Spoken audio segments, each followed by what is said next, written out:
Bismillahirrahmanirrahim. Halo anak-anak hebat, bagaimana kabarnya? Semoga semuanya tetap sehat ya. Kali ini kita akan mempelajari materi tentang pewarisan sifat. Pewarisan sifat, maksudnya apa sih? Apakah sifat dapat diwariskan? Ternyata tidak hanya harta saja yang dapat diwariskan ya nak, tapi sifat juga. Sifat seperti apa? Apakah penyabar, rajin, senang menyanyi, ataukah termasuk juga ciri-ciri tubuh seperti warna kulit, jenis rambut, bentuk hidung, bentuk mata? Untuk memahaminya, yuk pelajari materi ini dengan penuh semangat.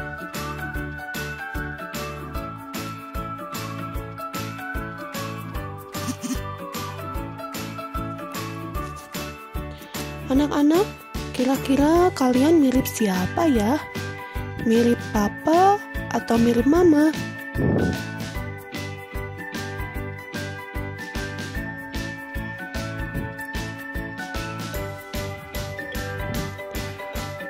Amati ciri-ciri fisikmu. Bagaimana warna kulit, warna rambut, bentuk mata, jenis rambut, bentuk hidung, tinggi badan.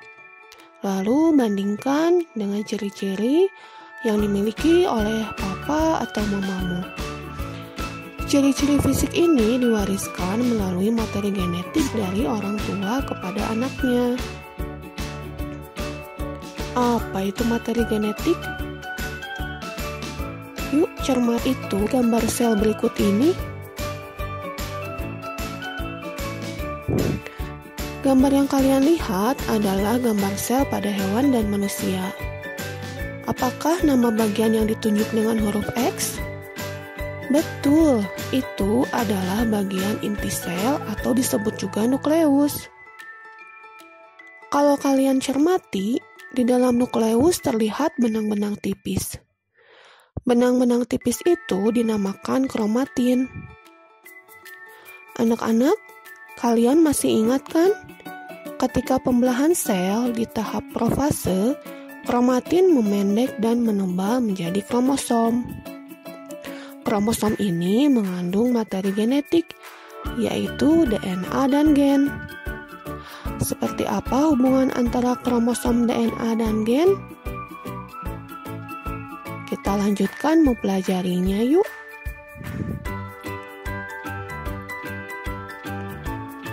Kromosom merupakan bagian dari inti sel yang disusun oleh DNA dan protein histon. Kromosom ini disusun oleh DNA, yang merupakan singkatan dari deoksiribosnucleic acid.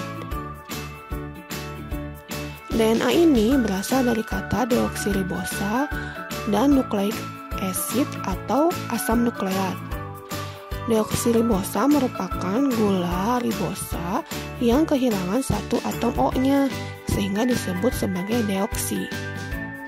Jadi DNA adalah asam nukleat yang berikatan dengan gula deoksiribosa. Kalau kalian perhatikan, DNA ini bentuknya berupa dua untayan pita terpilin atau disebut juga double helix.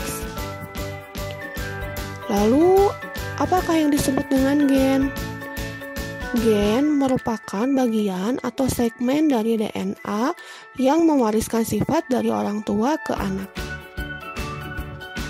Nah, sekarang Gita akan memperlihatkan kromosom pada sel tubuh manusia yang diploid. Kromosom tubuh manusia ini berjumlah 23 pasang atau sama dengan 46 buah kromosom. Pasangan ke-1 sampai pasangan ke-22 itu dinamakan sebagai kromosom sel tubuh atau autosom. Sedangkan pasangan yang ke-23 ini dinamakan sebagai kromosom kelamin atau gonosom. Kromosom kelamin ini memiliki panjang dan bentuk yang agak berbeda. Kalau kromosomnya panjang itu disebut sebagai kromosom X, sedangkan yang kromosomnya pendek ini dinamakan sebagai kromosom Y. Kromosom kelamin inilah yang menentukan jenis kelamin dari suatu makhluk hidup, dari suatu manusia ya, karena kita sedang membicarakan kromosom pada manusia. Jadi kalau kromosomnya XX pasti adalah perempuan, sedangkan kalau kromosomnya XY maka sel ini pasti dimiliki oleh laki-laki. Nah, sekarang kita akan mempelajari istilah-istilah dalam pewarisan sifat. Di sini kita memiliki bagan, ada P1. P ini adalah singkatan dari parental atau induk.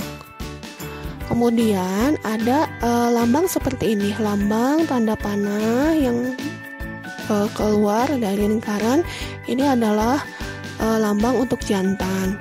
Kemudian ada juga lambang untuk betina yang bentuknya bulat.